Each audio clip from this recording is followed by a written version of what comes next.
नमस्कार मेरे प्यारे विद्यार्थियों, क्लास 10th में आप लोगों का स्वागत है। हम लोग पढ़ रहे हैं इलेक्ट्रिसिटी। क्लास 10th में इलेक्ट्रिसिटी पढ़ने के लिए जो जो बेसिक फंडामेंटल आइडियाज हैं उसके बारे में हम लोग जानकारी प्राप्त कर रहे हैं। हम लोगों ने पिछले क्लास में इलेक्ट्रिक पोटेंशियल का जानकारी कुछ लिए थे, उसी के अंदर हम लोग बात और करेंगे। चले देखते हैं हम लोग इलेक्ट्रिक पोटेंशियल के रिगार्डिंग क्या क्या और टर्म हम लोगों को समझना चाहिए, जिसके वजह से हम लोग इलेक्ट्रिक करंट को समझ पाए। जैसे मान लो कि एक कोई चार्ज है जो पॉजिटिव चार्ज है। जैसा हम लोगों ने देखा कि ये चार्ज, कोई भी चार्ज अपने सराउंडिंग स्पेस में जो इलेक्ट्रिक फील्ड जनरेट कर रहा है, और इसका मानते हैं कि यहां पर इंफिनिटी पॉइंट है जहां पर लगभग इलेक्ट्रिक फील्ड जीरो मान सकते हैं। जो ये मान लीजिए। अब हम लोग पिछले क्लास में पोटेंशियल को डिफाइंड किया। देखो मेरे प्यारे विद्यार्थियों, हर पॉइंट का अपना अपना एक पोटेंशियल है। हर पॉइंट का इलेक्ट्रिक फील्ड के अंदर किसी भी पॉइंट का, यहां पर कुछ मान लो ए पॉइंट है, यहां पर बी पॉइंट है, यहां पर सी पॉइंट है। समझेंगे हम लोग बेसिक इसका।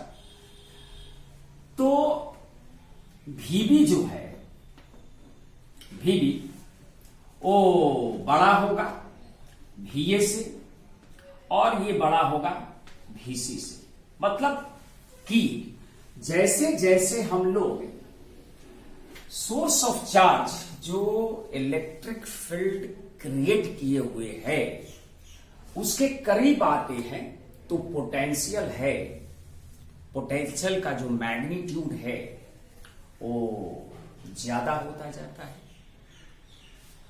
मीन्स C इस चार्ज से दूरी पर ज्यादा रखा हुआ है relative to B and A, तो C का पोटेंशियल थोड़ा कम होगा, B का पोटेंशियल यहां पर ज्यादा होगा, A का B से कम होगा, बट A का C से ज्यादा होगा। अब उसको थोड़ा सा ऐसे समझे कि हमने आपको इलेक्ट्रिक पोटेंशियल को, या सिंपल पोटेंशियल भी बोलते हैं हम लोग, तो इसको हम लोगों ने समझा कि इन्फिनिटी से समझने की, फिर अगर आप इसकी मीनिंग को समझते हैं, जैसे मैं यहां पर कहूं कि ये 20 वोल्ट है या 20 जूल पर कूलम है, इसको बोलूं कि ये 18 वोल्ट है और इसको बोलो कि ये 12 वोल्ट है। थोड़ी देर के लिए समझे हम लोग इस तरह से। 20 वोल्ट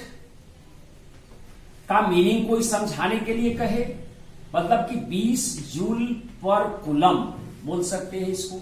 18 वोल्ट का कोई मीनिंग कहे कि सर समझा दीजिए, तो 18 जूल पर कूलम, या 12 वोल्ट का मीनिंग कोई कहे तो आप लिखोगे 12 जूल पर कूलम। ये सब एक ही चीज है। आप क्लास 10th में हैं, इसलिए हम लोग ये चाहते हैं कि आपको पूरी तरह से सही नॉलेज, सही ज्ञान हो। हालांकि किसी भी क्लास का स्टूडेंट हो, उसका ज्ञान होना चाहिए, सही मीनिंग से समझना चाहिए। मेरे प्यारे विद्यार्थियों, क्लास 10th में जब पहली बार ये पैरामीटर को, इलेक्ट्रिक फील्ड हो, पोटेंशियल हो, सुनता है तो उसको थोड़ा सा जो फील होता है, थोड़ा सा लगता है कि भाई ये सब चीज क्या है। रटने के लिए तो रट लेता है और उस हिसाब से एग्जामिनेशन में लिख भी देता है और स्कोर भी प्राप्त कर लेता है। तो ये तो चलो स्कूल भर की जो काम हुई उससे आपने काम कर लिया, लेकिन अगर इसकी डिटेल्स को समझते हुए काम करते हैं तो स्कूल वाला तो चीजें हो ही रहा है, साथ ही साथ आप वो काम कर रहे हो जिनकी जरूरत है आज के कॉम्पिटिटिव एग्जामिनेशन में, जो जरूरत है, जो बेसिक जरूरत है, जिसको जानना चाहिए। मेरे प्यारे विद्यार्थियों, उसी के रिगार्डिंग हम लोग बात कर रहे हैं।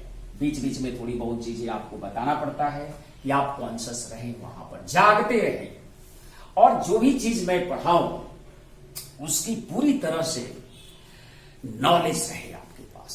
आप भी उठे तो जाकर किसी दूसरे बच्चे को पढ़ा सके। वाह क्या बात है सर, आपने तो सही तरह से मीनिंग समझा भी रहे हैं, बहुत अच्छा लगा सर, वेरी नाइस। मेरे प्यारे विद्यार्थियों,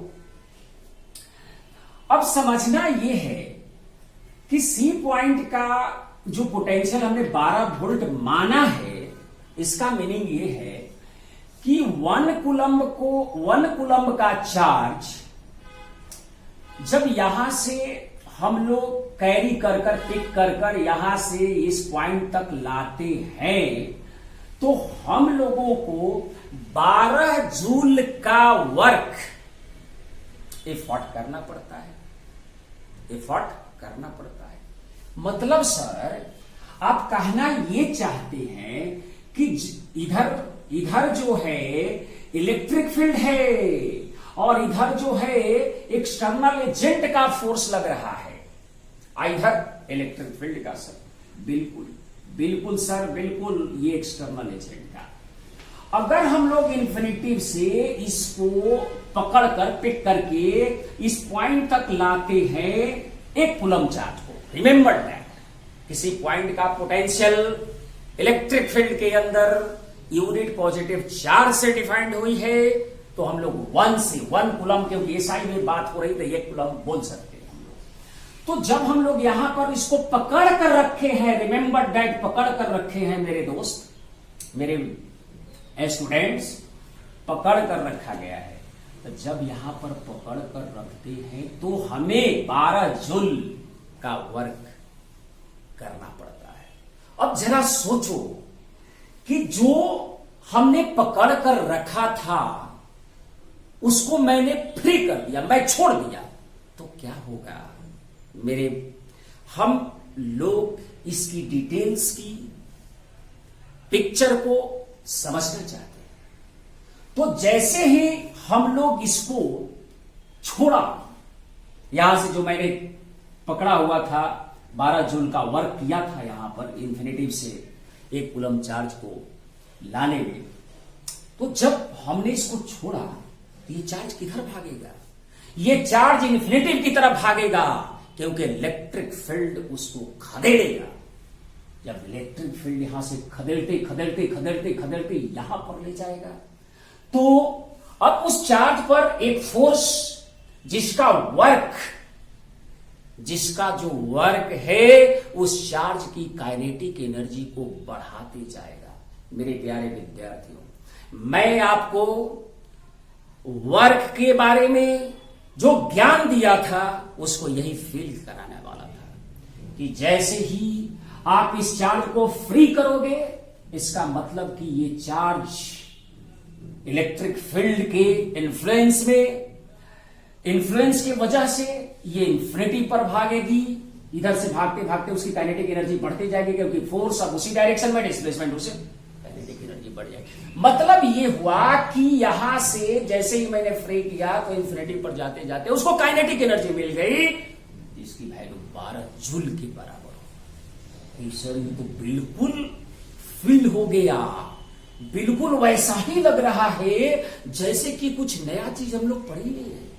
एकदम सर आपने जो कहा दिमाग में बैठ गई। उसी तरह से अब प्रश्न ये है कि भाई इस पॉइंट का जो पोटेंशियल है उसको 12 वोल्ट बोलेंगे। किसी भी पॉइंट का पोटेंशियल 12 वोल्ट हो, 7 वोल्ट हो, 20 वोल्ट हो, उसका मीनिंग हम लोग इस तरह से समझेंगे कि 1 कूलम्ब चार्ज को इन्फिनिटिव से उस पॉइंट तक लाने में मेरा जो एफर्ट खर्च हुआ, मतलब जो वर्क हुआ, वो तो उतना जूल कहेंगे ही कहेंगे। और जैसे ही उसको हम छोड़ देंगे, उस पॉइंट से फ्री कर दिया, हम अपने आप से फ्री कर दिया, एक्सटर्नल एजेंट फ्री कर देता है, तो इसको ऐसे भी बोला जाता है कि जितना उस पॉइंट का पोटेंशियल है वो इंफिनिटी पर जाते जाते उतना काइनेटिक एनर्जी गेन कर लेगा।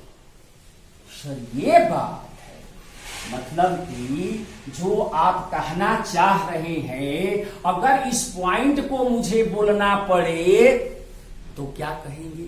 इस ए पॉइंट को बोलने के लिए मतलब 18 वोल्ट या 18 जूल पर कूलम स्टैंड फॉर, मतलब कि किसी भी पॉइंट का पोटेंशियल का मीनिंग सीधे सीधे हम लोग लगाएं तो यही लगा सकते हैं कि इन्फिनिटिव से एक कूलम चार्ज को उस पॉइंट तक लाने में जो एक्सटर्नल एजेंट का वर्क होता है उस पॉइंट के पोटेंशियल के बराबर होता है।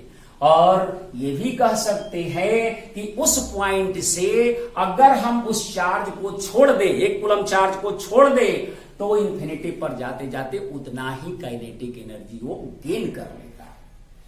एकदम सर बिल्कुल क्लियर। उसी तरह से हम लोग 20 वोल्ट को भी डिफाइन कर सकते हैं, सब चीज हर पॉइंट का। इसलिए पोटेंशियल जो है एक इलेक्ट्रिक फील्ड के अंदर एक पॉइंट का कैरेक्टरिस्टिक्स प्रॉपर्टी, एक पॉइंट का कैरेक्टरिस्टिक्स है, वो कैरेक्टरिस्टिक्स पॉइंट का है। मेरे प्यारे विद्यार्थियों, आई थिंक जो हम लोगों ने कहा वो बिल्कुल आपको समझ में आया होगा।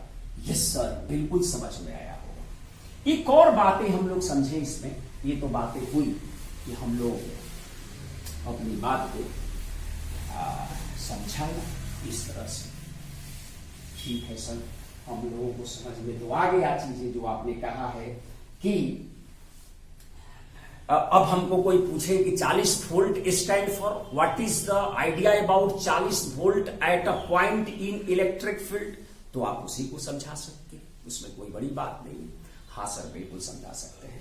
मेरे प्यारे विद्यार्थियों, अगर हम लोग ऐसा समझे कि किसी भी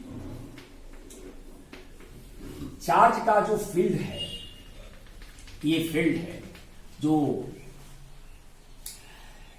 तो 1 कूलम चार्ज को यहां से इस पॉइंट पर लाने में अगर 10 जूल का वर्क करना पड़ता है, तो इस पॉइंट का पोटेंशियल हम लोग 10 वोल्ट बोल सकते हैं या 10 जूल पर कूलम। अच्छा, 1 कूलम चार्ज से अगर 2 कूलम लाना पड़े तो सोचो, 2 कूलम लाना पड़े तो मान लो 1 कूलम को लाने में 10 जूल हुआ, दोबारा रिपीट प्रोसेस किया, 1 कूलम और लाया तो 10 जूल पर कूलम। तो कहने का मतलब 10 वोल्ट 10 जूल पर कूलम, मतलब कि 1 कूलम चार्ज को लाने में किसी भी पॉइंट पर का पोटेंशियल अगर इतना लिखा हुआ है, तो समझे 1 कूलम को चार्ज में लाने में इसमें अगर 10 जूल का है, तो Q कूलम का चार्ज लाने में या 20 कूलम का चार्ज लाने में 10 इंटू क्यू, 10Q। मतलब ये समझ सकते हैं कि अगर ये 20 कूलम का चार्ज लाते तो यहां पर 20 से गुना करना पड़ता और मेरा वर्क डन जो हो जाता 200 जूल हो जाता। हाँ सर, मतलब ये हुआ कि सीधे सीधे हम लोग ऐसा समझे कि 1 कूलम चार्ज को किसी भी पॉइंट पर, अगर हम जनरल पॉइंट की बात करें तो किसी भी पॉइंट पर 1 कूलम के चार्ज को लाने में इन्फिनिटिव से अगर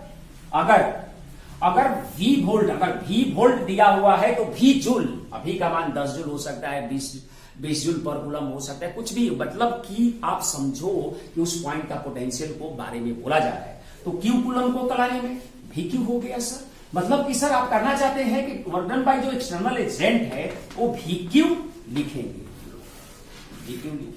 work done by external agent जो है V इंटू Q लिखेंगे।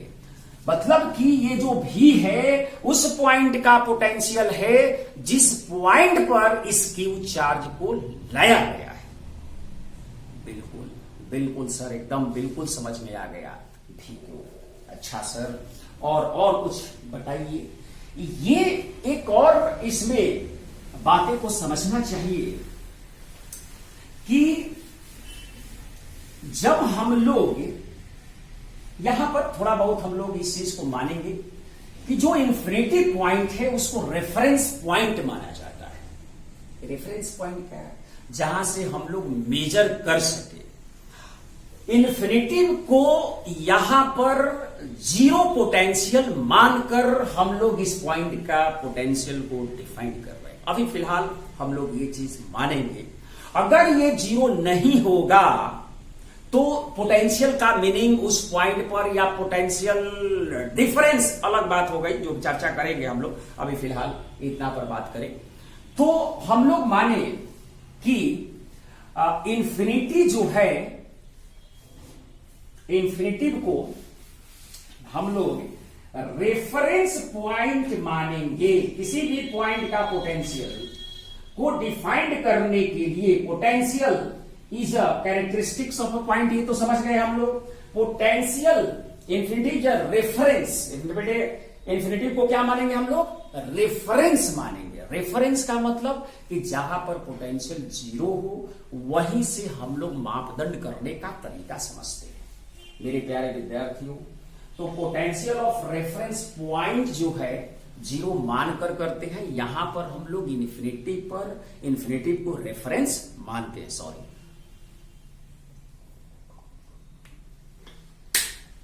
मतलब सर अभी आप फिलहाल ये माने कि infinity here infinity is a reference point है, रेफरेंस पॉइंट है। और रेफरेंस पॉइंट पर पोटेंशियल को जीरो माना जाएगा। यहां पर भी रेफरेंस हमने माना है ऐसा। रेफरेंस पॉइंट पर पोटेंशियल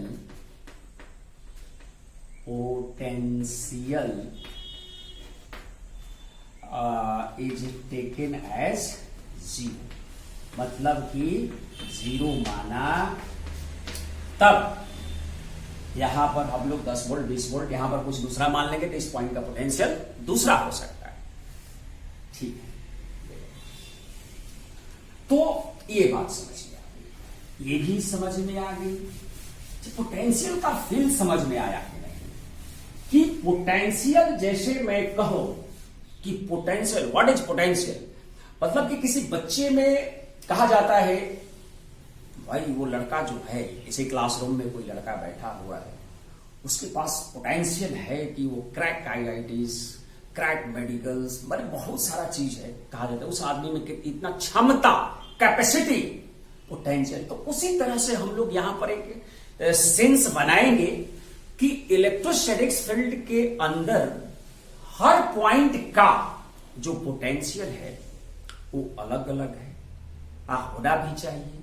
क्योंकि उस पॉइंट से अगर किसी चार्ज को या 1 कूलम चार्ज को छोड़ते हैं तो इन्फिनिटी पर जाकर उसका उतना काइनेटिक एनर्जी बनता है।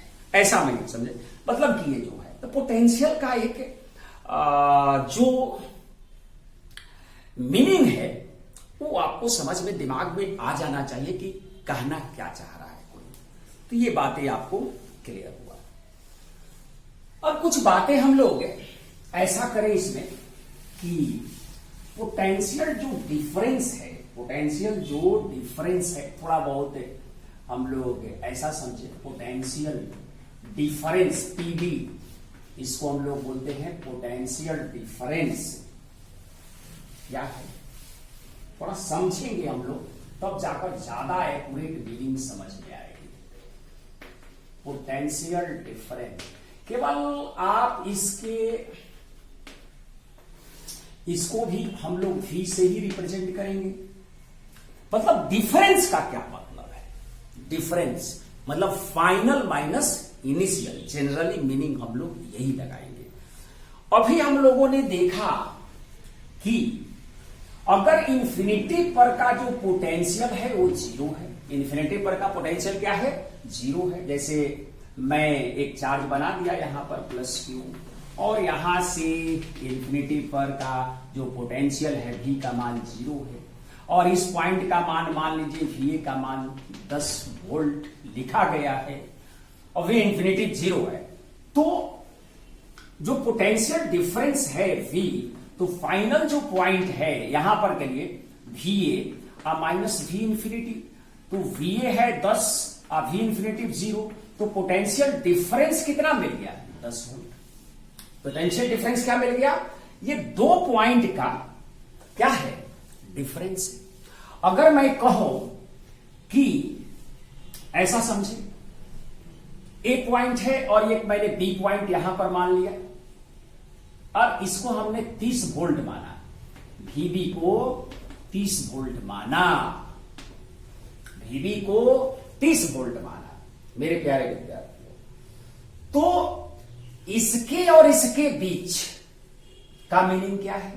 यहां से पोटेंशियल 30 वोल्ट है तो उसको डिफाइन तो उसी हिसाब से किया गया होगा कि 1 कूलम को चार्ज को यहां से पिक करके इस पॉइंट तक लाने में जो हम लोगों का वर्क है वो 30 जूल है। उसी तरह से यहां से 1 कूलम को इस पॉइंट तक लाने में हम लोगों का जो एक्सटर्नल एजेंट का जो एफर्ट है वो 10 जूल है। या इस पॉइंट से हम 1 कूलम को छोड़ते हैं तो उसकी इंफिनिटी पर जाते जाते काइनेटिक एनर्जी 10 जूल बनता है।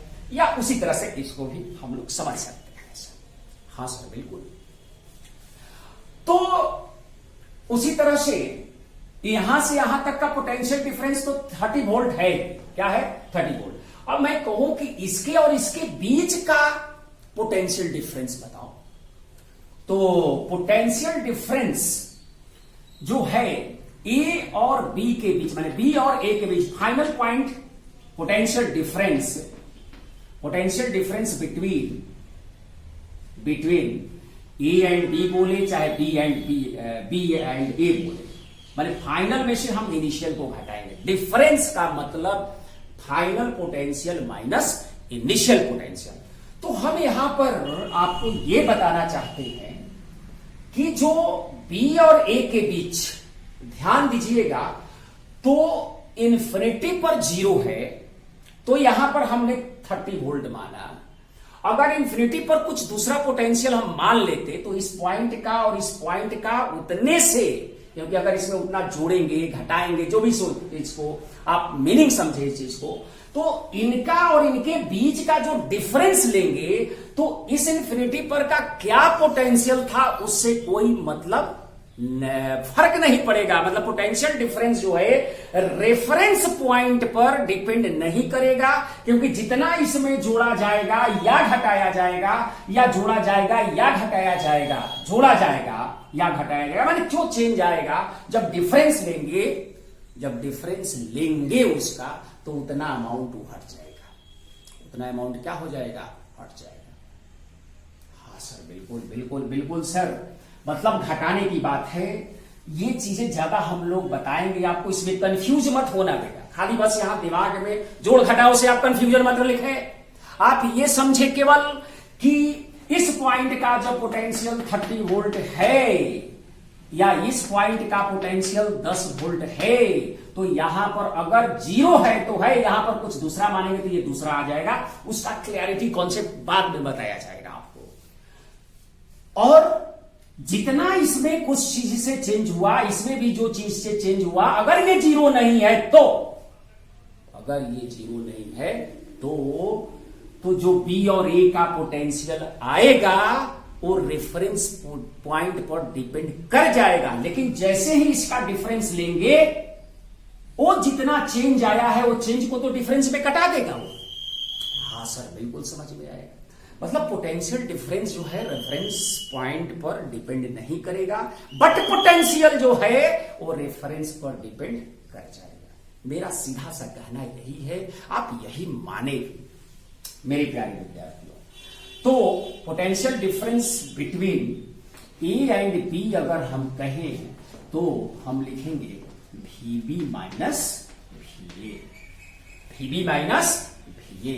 तो VB का मान यहां पर क्या है? 30 वोल्ट है, और VA का मान क्या है? यहां पर 10 वोल्ट है, तो ये कितना आ जाएगा? 20 वोल्ट। तो potential difference between A and B जो है, हमने फाइनल में से इनिशियल को घटा दिया। पोटेंशियल डिफरेंस के लिए देखा जाता है ये चीज।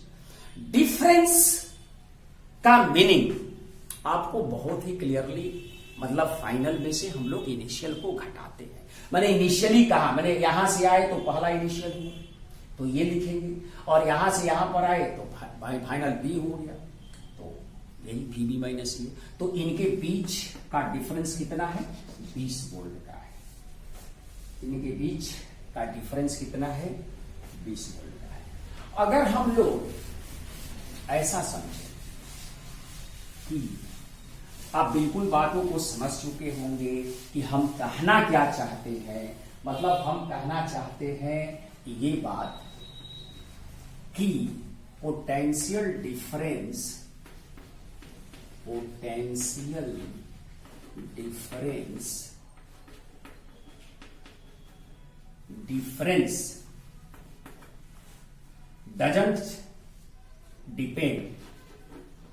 doesn't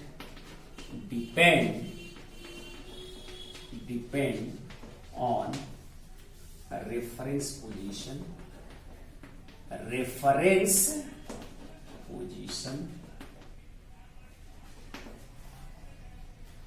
but potential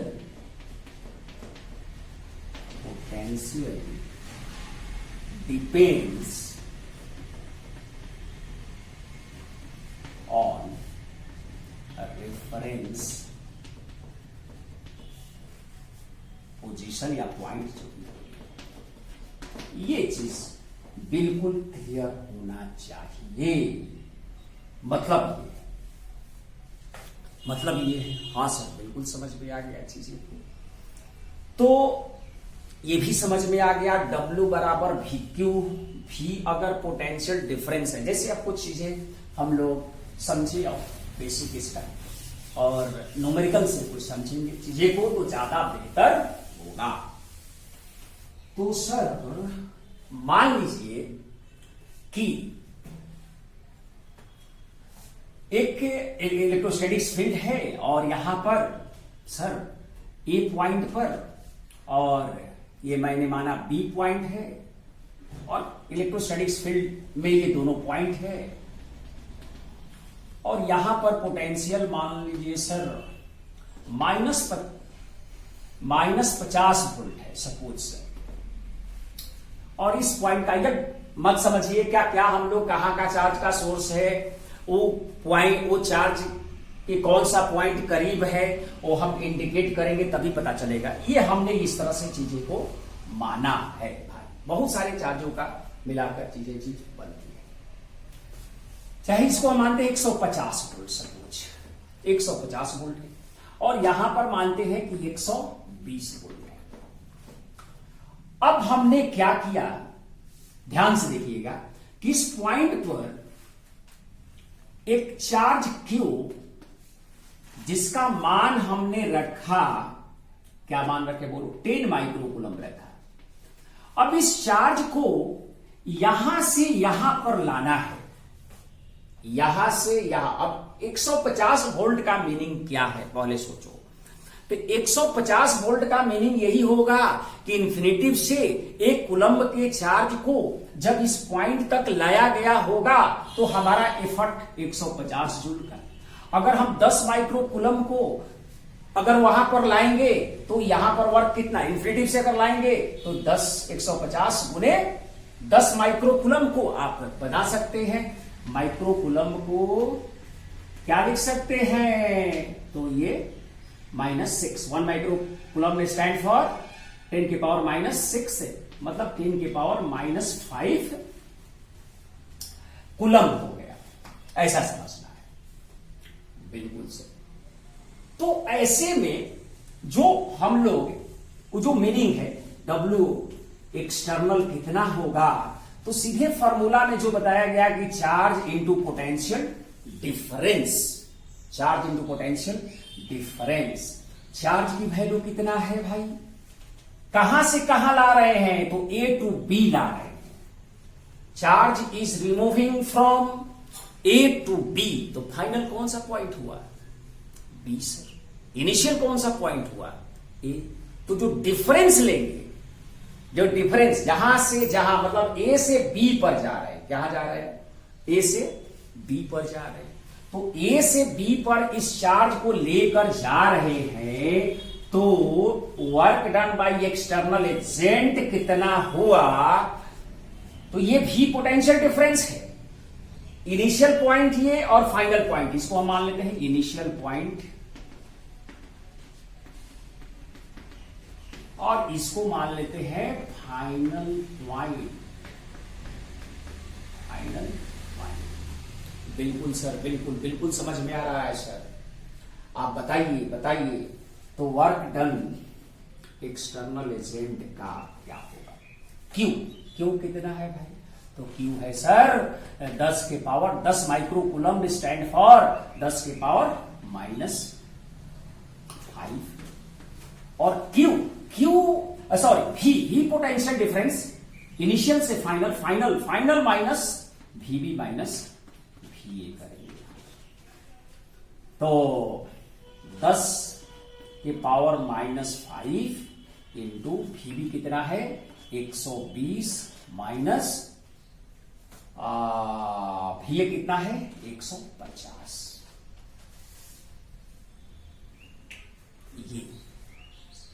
ये जो 120 में से 150 चला जाएगा तो कितना बचेगा, तो 10 की पावर -5 इंटू 120 में से 150 को घटा दो, 120 में से 150 घटाओगे तो -30 बनेगा, -30 बनेगा, मतलब कि ये वर्क निगेटिव में हुआ है। तो वर्क जब निगेटिव में होता है तो उस पार्टिकल से उतना एनर्जी छीन लिया जाता है, मतलब बताए थे, हाँ सर बिल्कुल बिल्कुल बताए थे। तो इसका मतलब यही है, इसका मतलब यही है कि किसी भी चार्ज पार्टिकल से जब हम एक पॉइंट से दूसरे पॉइंट पर ले जाते हैं तो जो हम लोगों का वर्क होता है, अगर वो पॉजिटिव वर्क है, अगर क्या है पॉजिटिव वर्क है, तो हम लोग ये समझेंगे कि उससे एनर्जी क्या किया गया है, छीन लिया गया है। और जब वो वर्क पॉजिटिव होता है तो हम लोग क्या समझते हैं कि उस पर एनर्जी जो है उतना बढ़ा दिया गया है। उस पार्टिकल के एग्जांपल के तहत हम लोग बहुत ही क्लियरली समझ चुके हैं। हाँ सर, इतना तो बात बिल्कुल समझे थे। तो ये रहा हम लोगों को थोड़ा सा जो आइडिया था पोटेंशियल डिफरेंस का भी समझे हम लोग, पोटेंशियल के बारे में समझे, पूरा फील के साथ समझे, पूरा फील के साथ समझे, हर पॉइंट का मीनिंग क्या है उसके बारे में समझे हम लोग। अब कुछ चीजें जो है, जो सवाल जनरली हम लोग यहां तक मिलाकर आए हैं, तो कुछ सवाल हम लोग ऐसे भी समझ सकते हैं कि भाई अगर मान लो कुछ एग्जाम्पल के तहत, और मैंने बेसिक सब थोड़ा सा क्विक रिविजन्स, क्योंकि अगले क्लास से इलेक्ट्रिक करंट की बात होने जा रही है, तो कहने का मतलब ये है कि जो हम लोग बेसिक ग्राउंड तैयार किए हैं उस पर जो चीजें कुछ होनी चाहिए उसके बारे में थोड़ा समझे। मेरे प्यारे विद्यार्थियों, आपको यह समझना चाहिए कि जो किसी भी पॉइंट का इलेक्ट्रोस्टैटिक्स फील्ड में अगर हम मानते हैं कुछ देर के लिए कि इस पॉइंट P पर एक इलेक्ट्रॉन या प्रोटॉन रखा गया है, मान लो यहां पर हमने रखा, यहां पर फील्ड है, समझना मेरी बात को, और वो फील्ड जो है किस डायरेक्शन में होगा, एक पार्टिकल है, मान लो हम फील्ड का डायरेक्शन भी दे देते हैं, सपोज ये एग्जांपल के तहत मैंने फील्ड का इस पॉइंट पर मान लो एक इलेक्ट्रॉन है, क्या है, एक इलेक्ट्रॉन है, सपोज एक इलेक्ट्रॉन रखा गया है। मास ऑफ इलेक्ट्रॉन जो होता है मैं बता दूं आपको कि 9.1 इंटू 10⁻31 किलोग्राम, हाँ सर। और चार्ज ऑफ इलेक्ट्रॉन जो होता है -1.6 into 10 to the power -19 coulomb. बिल्कुल एक पॉइंट पर इलेक्ट्रोस्टैटिक्स फील्ड है और ग्रेविटेशन के अंदर उसको रखा गया है, ग्रेविटेशनल फील्ड भी है। वाह। तो जब किसी ऑब्जेक्ट को हम इस पॉइंट P पर रखेंगे तो ग्रेविटी का फोर्स mg होगा। हम कितना अमाउंट का इस पॉइंट पर इलेक्ट्रिक फील्ड रखे और किस डायरेक्शन में रखे कि वो जो इलेक्ट्रॉन है वहां पर स्टेशनरी रहे। स्टेशनरी मतलब रुका हुआ रहे। अगर ऐसा नहीं होता तो जैसे मान लो फील्ड नहीं रहता तो कोई भी अगर मास को रखेंगे तो तुरंत किधर आएगा, ग्रेविटेशन से आ जाएगा नीचे की तरफ। हाँ सर बिल्कुल। तो हम लोग ठीक है उसी के अनुरूप तो ग्रेविटेशन का जो नेचर है वो तो सर डाउनवर्ड डायरेक्शन में है, जिसका mg नीचे फोर्स लगता है। बिल्कुल बेटा mg।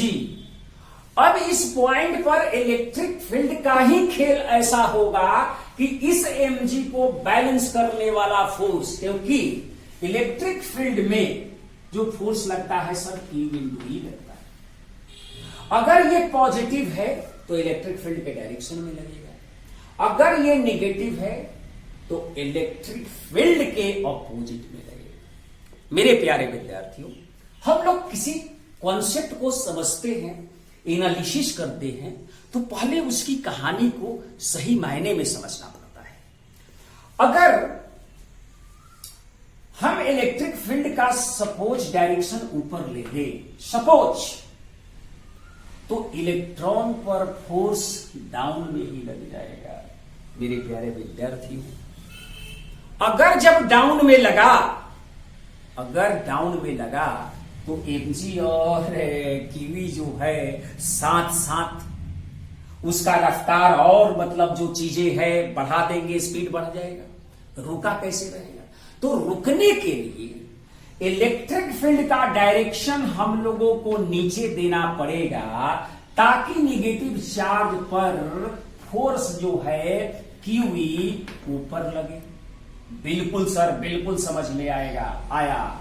तो कितना इलेक्ट्रिक फील्ड होना चाहिए जिसके वजह से यहां पर जो इलेक्ट्रॉन जो है रुका हुआ रहे, स्टेशनरी रहे, या कोई पार्टिकल अगर रहे, यहां पर इलेक्ट्रॉन की बात कर रहे हैं तो इलेक्ट्रॉन की बात है, तो ये दोनों फोर्स को क्या करेंगे, बराबर कर देंगे सर। तो इलेक्ट्रिक फील्ड का मान क्या होगा, mg/E हो जाएगा, सॉरी Q हो जाएगा।